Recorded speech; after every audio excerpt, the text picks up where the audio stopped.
আসসালামু আলাইকুম। মোহসেনা শাওন আমন্ত্রণ জানাচ্ছি এনটিভির মধ্যাহ্নের খবরে।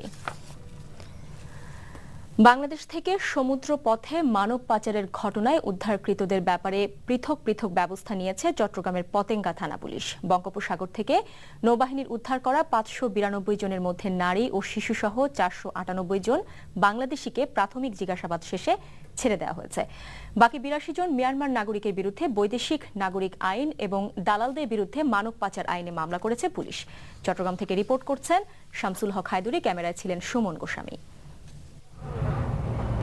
চট্টগ্রাম থেকে বঙ্গোপসাগরের ২৩০ নটিক্যাল মাইল গভীরে সোমবার সকালে সন্দেহজনক একটি ট্রলার আটক করে নৌবাহিনীর টহল জাহাজ দুর্জয়। এ সময় ট্রলারটির ভেতর থেকে বাংলাদেশ ও মিয়ানমারের ২১ দালাল সহ ৫৯২ জন নারী, পুরুষ ও শিশুকে উদ্ধার করা হয়। মঙ্গলবার সন্ধ্যায় চট্টগ্রামের পতেঙ্গায় নৌবাহিনীর একটি জেটিতে নামানোর পর প্রাথমিক চিকিৎসা ও খাবার দেয়া হয় তাদের। উদ্ধারকৃতরা জানায়, প্রলোভন দেখিয়ে বিভিন্ন এলাকা থেকে প্রথমে কক্সবাজার ও পরে মালয়েশিয়া নেয়ার কথা বলে একটি কাঠের নৌকায় তোলা হয় তাদের।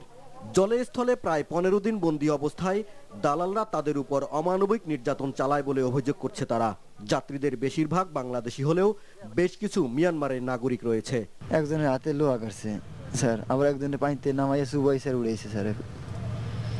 দড়ি রশি বই না ওই চাইনা ওই মগেরা আর ওই জায়গা পাইপ দিয়ে পিড়ান দিলে স্যার এত ব্যথা যে করে সহ্য করে থাকা যায় না। মুই হনে হে শনিবার মা বাপে সাঙ্গুরি আর মরে হেল্লা তুলি দিয়ে দি হনা আগে পড়লো তি মুহ পারাম না মরে নোয়া সিস্টেম লই যা দি মতো বাচ্চাইও নাই। বাচ্চা এড়ে ৩ জন আছে দিয়া, ও আমাদের ৫ জন আছে, হেড ঘর আমাদের 2 জন আছে। উদ্ধারকৃতদের বিরুদ্ধে আইনগত ব্যবস্থা নেওয়ার জন্য পুলিশে সোপর্দ করার কথা জানিয়েছে নৌবাহিনী। তাদেরকে প্রথম মেডিকেল এক্সামিনেশন করছি, কারো যদি কোনো শারীরিক অসুস্থতা থাকে হিউম্যানিটেরিয়ান অ্যাসিস্ট্যান্স সেটা আমরা দিয়ে যাচ্ছি। তাদের বিরুদ্ধে যথাযথ আইনগত ব্যবস্থা নেওয়া হবে এবং যেটা লোকাল প্রশাসন বাংলাদেশের প্রচলিত আইনে এটা পরিচালনা করবে। বিভিন্ন সময় অবৈধভাবে মালয়েশিয়া যাবার পথে বিপুল সংখ্যক যাত্রী আটক করা হলেও অবৈধ অভিবাসনের জন্য পাড়ি দেয়া একসাথে এত মানুষকে ধরার ঘটনা এটাই প্রথম। NTV news desk. ৬ মাস পার হলেও এখনো তদন্ত শেষ হয়নি নারায়ণগঞ্জের চাঞ্চল্যকর ৭ খুনের। ভারত থেকে দেশে আনার ব্যাপারে অগ্রগতি নেই এই মামলায় অন্যতম আসামি নূর হোসেনকে। এই অবস্থায় চাপা ক্ষোভ বিরাজ করছে নিহতদের পরিবার এবং নারায়ণগঞ্জবাসীর মধ্যে। ইতিমধ্যে মামলার তদন্তের অগ্রগতি নিয়ে প্রশ্ন তুলেছে হাইকোর্ট। নারায়ণগঞ্জের নাফিজ আশরাফকে সাথে নিয়ে রিপোর্ট করছেন আরিফুর রহমান, ক্যামেরায় ছিলেন তারেক স্বপন। চাঞ্চল্যকর এই ৭ খুনে প্রত্যক্ষভাবে জড়িত থাকায় গ্রেফতার হয় র্যাবের সাবেক লেফটেন্যান্ট কর্নেল তারেক সায়েদ, মেজর আরিফ ও কমোডোর এম রানা সহ ১২ র্যাব কর্মকর্তা ও সদস্য।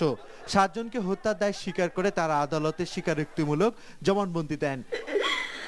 এরপরে হঠাৎ কেন মুখ থুবড়ে পড়েছে মামলার তদন্ত, এমন প্রশ্ন এখন নিহতের পরিবারের সদস্যদের। আমার মতো কোনো মা যদি সন্তান হারা হয় তাহলে ওই মাই বুঝতে পারবে সন্তান হারা যন্ত্রণা কত কঠিন, কত কষ্ট। মামলায় যেই আসামি থাকুক, যেই জড়িত, আমি চাই সবারই যাতে অপরাধের সাজা হোক। শুধু নিহতদের পরিবার নয়, মামলার তদন্ত শেষ না হওয়াতে চাপা ক্ষোভ এখন নারায়ণগঞ্জবাসীর। এই যে ৭-৮ মাস হয়ে গেল, এখন কিন্তু এটা নিশ্চুপ, আমাদের মাঝে এটা নাই। সরকার যারা বিচার কার্য নিজে হাতে তারা পরিচালনা করে, অবশ্যই তাদের নিজস্ব একটা গাফলতি আছে। দীর্ঘ সময় পার হয়ে যাচ্ছে অথচ চার্জশিট দিচ্ছে না পুলিশ, তাই তদন্ত নিয়ে প্রশ্ন তুলেছেন আইনজীবী নেতারা। এই মামলায় যে ধরনের ক্লু উদ্ঘাটিত হয়েছে এটা কিন্তু নজিরবিহীন। সুতরাং আমরা চাই দ্রুত তারা অভিযোগপত্র বিজ্ঞ আদালতে দাখিল করুক। জনপ্রশাসন মন্ত্রণালয়ের রিপোর্ট জমা দেওয়ার পরেই পুলিশ চার্জশিট দিতে পারবে বলে জানিয়েছেন পুলিশ সুপার। এই সময় তিনি কথা বলেন নূর হোসেনকে দেশে ফিরিয়ে আনার ব্যাপারে আইনি জটিলতা নিয়ে। কিন্তু এটি তো এখন ডিপ্লোম্যাটিক চ্যানেলের বিষয়, এটি তো আসলে আমাদের তদন্তকারী কর্মকর্তা বা আমাদের কোনো বিষয় এই মুহূর্তে নয়, বরং ডিপ্লোম্যাটিক চ্যানেল যখন এটা ক্লিয়ার করতে পারবে তখনই হয়তো চলে আসবে। এদিকে নূর হোসেনকে দেশে ফিরিয়ে আনার ব্যাপারে পুলিশি পদক্ষেপের সমালোচনা করেন নিহতের পরিবার ও নারায়ণগঞ্জবাসী। কি আইনের জটিলতা তাকে আনতে পারছে না তো আমরা জানি না। সরকার একজন কিলারকে দেশে আনতে পারে না, এটা তো আমরা মানতে পারি না। আমরা কি বলে সন্দিহান যে এই খুনের আসলে কোনো সুরা হবে কিনা। স্পর্শকাতর এই মামলায় র্যাব কর্মকর্তা ছাড়াও আর কোনো ব্যক্তি জড়িত আছে কিনা তা তদন্তে বের হয়ে আসবে। পাশাপাশি পুলিশ দ্রুত মামলার অভিযোগপত্র পেশ করবে এমন প্রত্যাশা নারায়ণগঞ্জবাসীর। Arifur Rahman, NTV news, Dhaka.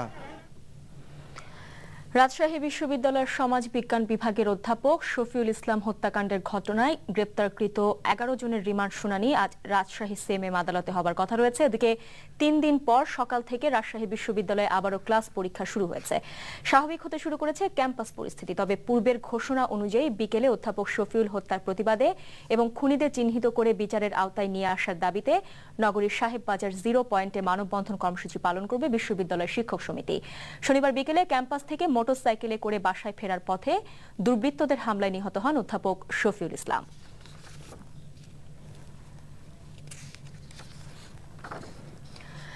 টাঙ্গাইলে পৃথক দুটি ঘটনায় এক আইনজীবী সহকারী সহ 2 জনকে কুপিয়ে ও গলা কেটে হত্যা করেছে দুর্বৃত্তরা। পুলিশ জানায় পূর্ব শত্রুতার জের ধরে গত রাতে টাঙ্গাইল সদর উপজেলার ফুটানি বাজারে জেলা আইনজীবী সহকারী সমিতির কার্যনির্বাহী কমিটির সদস্য শহীদুল ইসলাম জুয়েলকে দুর্বৃত্তরা কুপিয়ে হত্যা করে।